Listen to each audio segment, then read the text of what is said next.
Hello ladies and gentlemen, my name is Karmveer Sodi and this is my partner. Mathusian. And today what we're have for you is a prosthetic part and we called it the future finger. It is just basically a finger.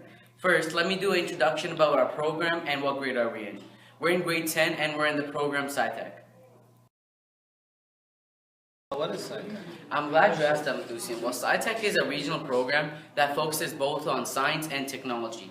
In the science part, you would research about the prosthetic part that we're working on right now as like how it can be implemented and what are major parts of it. And while in tech, you will build that product and improve on the design and work on the mechanics. So Mathusian, what is this project or assignment I should say that we're doing right now? Well, the assignment we're doing is to create an original medical part or a medical instrument. So an example of this would be a scalpel, but for us we chose to do a finger. A finger is a ligament that extrudes from the hand and is actually connected to the bones in the palm and forearm.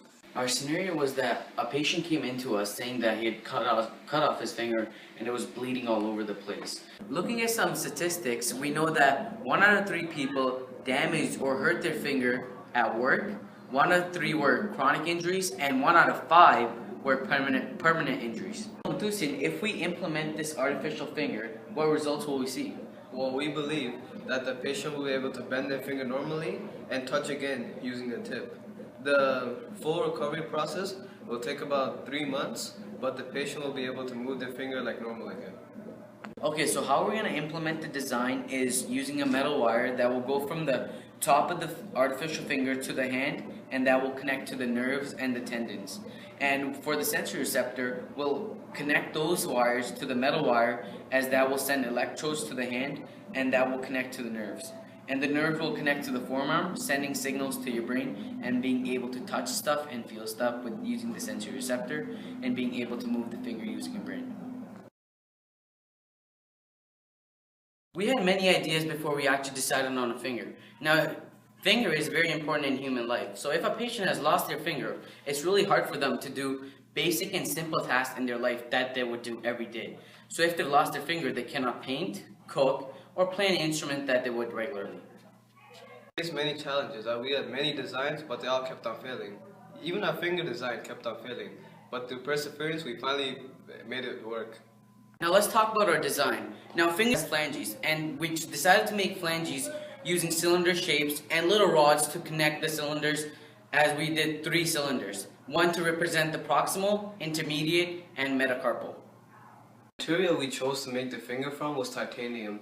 We chose titanium because we believe that it's very strong, it won't rust easy, and we can engrave the fingerprints into it.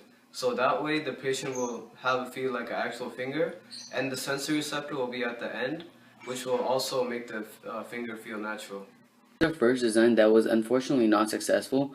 As you can see, we use square/rectangles for the phalanges, and so this square will connect to this rectangle right here, as this has space in between, and this one's more extended out, so there will be a rod going through. As you can see, the dotted lines represent the dots, and they will connect and being like able to twist and bend.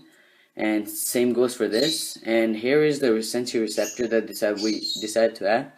So looking at this diagram, it'd be like right here. So if they wanted to feel something, they had to do that, not like that. So another problem was that, as you can see here, if we connect this is gonna combine together, so we won't be able to bend or do anything like that. It'll just be moving up, down, and that's pretty much it for the first design. This is our second design, and like the first design, we included 3 phalanges, but this time the sensory receptor is at the tip, so it'll feel more like the fingertip, since this is the area where most of the nerves come in, and it's actually one of the highest touch receptors. And also, unlike the first design, our rod goes through all of them, but we have pivots here so it can move like 360. I can't do that with this finger because this one only goes up and down. And this hole at the end is where all the tendons, wires, and nerves will come through. And we can attach the electrodes from this to this to have the feeling of touch involved. That was the future finger. We hope you enjoyed it and liked their design that we decided to build in the future and have designed it already. Thank you for taking the time to watch our video, and we're looking forward to see your comments.